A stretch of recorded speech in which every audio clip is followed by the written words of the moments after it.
The human body operates with a high degree of mathematical precision.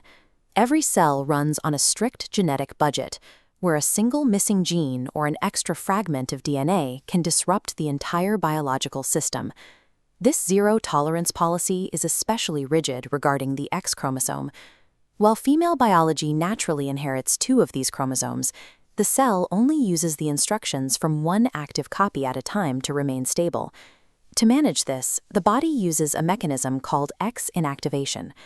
Early in development, the cell identifies extra X chromosomes and silences them. The excess genetic code folds away and becomes dormant, preventing the cell from being overwhelmed by redundant instructions. However, this safeguard has a breaking point. We have to look at what happens when a cell is forced to manage a genetic surplus so large that the silencing mechanism begins to fail. This occurs in Pentasomy X, a condition affecting roughly 1 in every 250,000 females. Instead of the standard 2X chromosomes, these individuals are born with 5. With fewer than 30 cases documented in medical history, 49 XXXXX represents a rare boundary of human viability, a condition where development continues despite a massive surplus of genetic information. This genetic surplus begins at the microscopic level, originating in the development of the egg cell before conception occurs. The cause is a structural error called non-disjunction. Normally, when a cell divides to create a gamete, the chromosomes separate evenly. In non-disjunction, they stick together. The cell fails to break them apart and pulls the entire cluster to one side, resulting in an egg cell loaded with double the intended DMA. In every recorded case of Pentasomy X, this specific cluster of extra chromosomes was inherited from the mother. Geneticists believe this maternal inheritance is the reason these embryos are viable. Due to genomic imprinting, specific genes behave differently depending on the parent of origin. While an overload of paternal X chromosomes appears to be fatal, maternal inheritance allows for a narrow window of survival. This sorting error hardwires the embryo with 49 total chromosomes instead of the standard 46, creating a biological blueprint that the body must attempt to manage throughout development. As the single cell multiplies and organs begin to form, the body's internal fail-safes attempt to compensate for the extra chromosomes. The X inactivation process tries to shut down the 4 extra chromosomes, but the sheer volume of material is too large to suppress. Up to 50% of the genetic code on those supposedly silenced chromosomes escapes, flooding the cells with active signals.